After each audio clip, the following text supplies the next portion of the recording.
Good day, everyone, and welcome to Home at the Hollow. My name is Glennis, and welcome to my kitchen. Thank you so much for joining me today. Today's recipe is, oh my goodness, so delicious. This is for a baked, stuffed acorn squash. Making this for years, fresh out of the garden. And if you don't have a garden, hit your local farmer's market. I'm sure they have quite a few. Healthy, freezable, absolutely perfect. And without further ado, baked acorn stuffed squash. I'm starting to roast my acorn squash.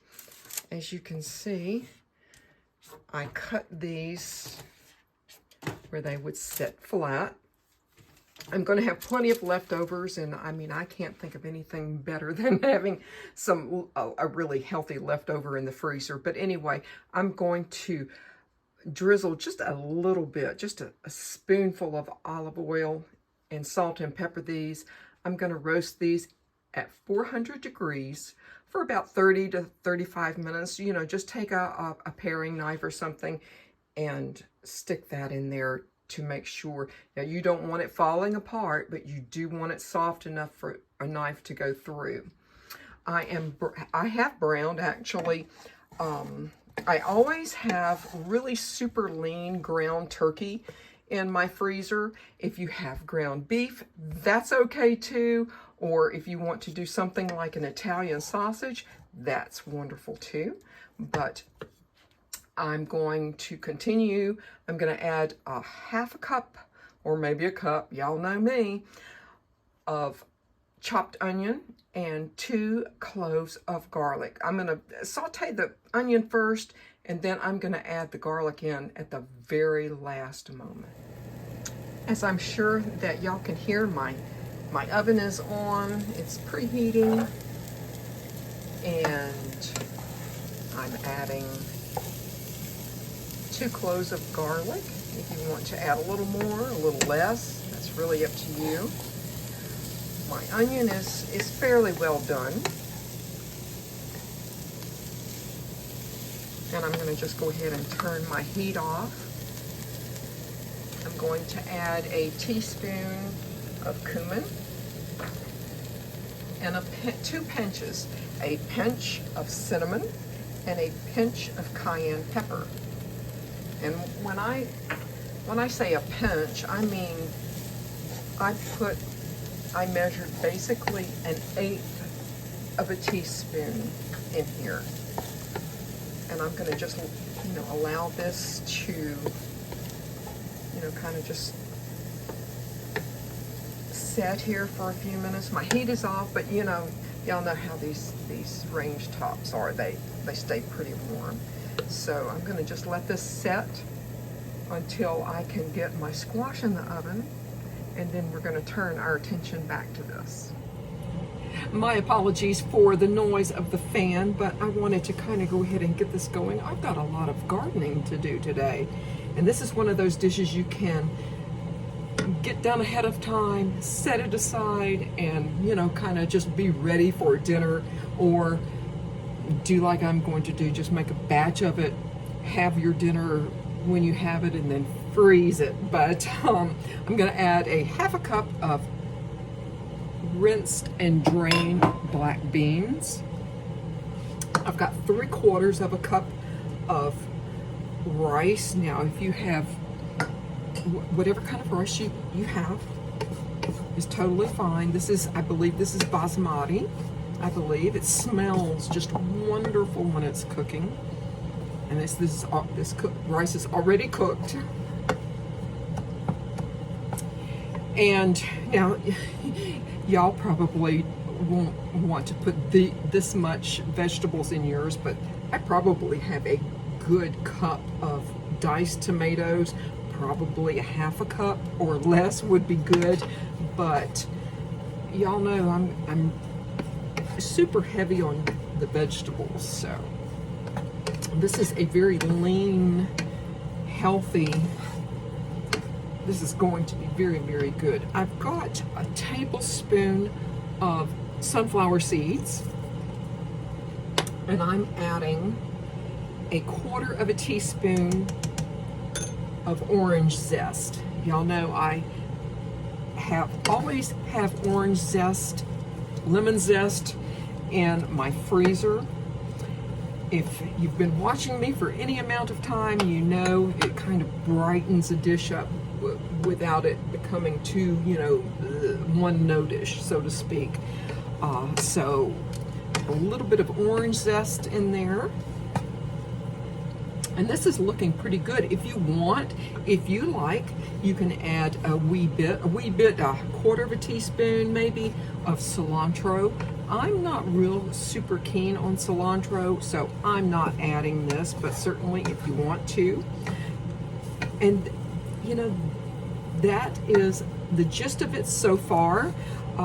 Once my acorn squash is fork tender, then I'm going to bring it out, allow it to cool off to the touch, and then we will start stuffing some shells. I've brought my acorn squash out, and it is definitely fork tender. I tested that, but my oven, I'm still, even after a year, I'm still kind of getting adjusted to it, but mine, I set it for 35 minutes at 400. I went 50 minutes to get this fork tender, so go figure. And I've got about a 1/2 cup measuring here, and I can just set it in this one, so I think a 1/2 cup is definitely going to fit in here. So I'm going to just stuff these as quickly as possible. Yep.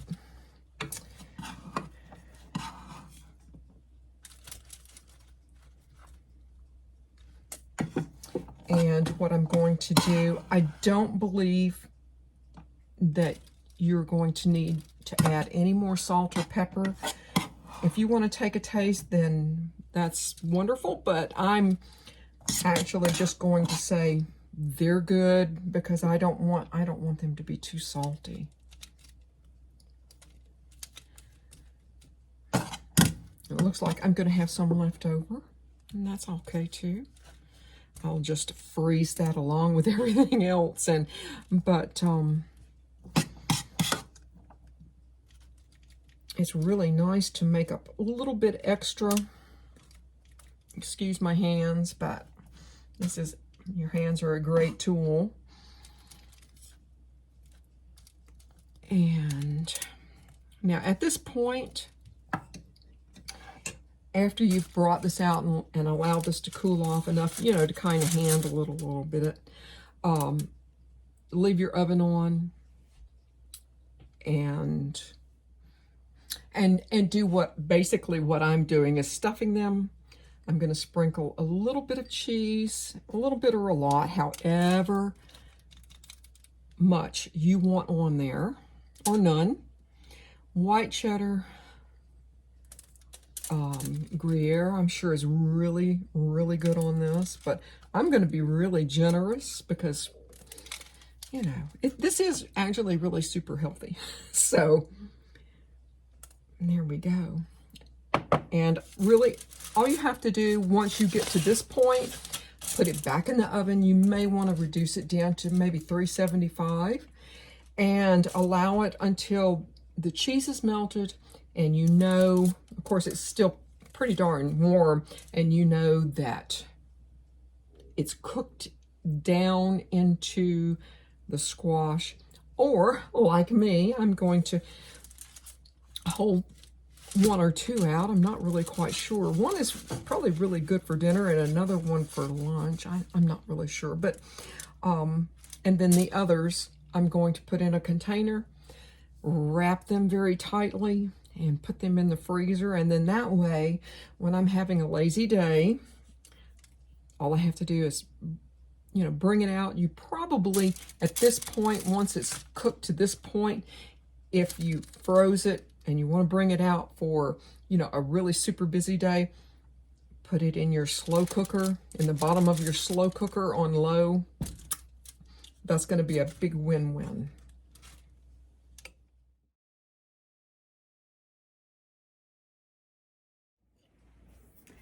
And here we are. I actually baked this at 350, probably about 40 minutes or so. And this is looking pretty darn good. I hope that y'all give this a try. And I want to thank you for joining me here home at the Hollow. Goodbye, y'all.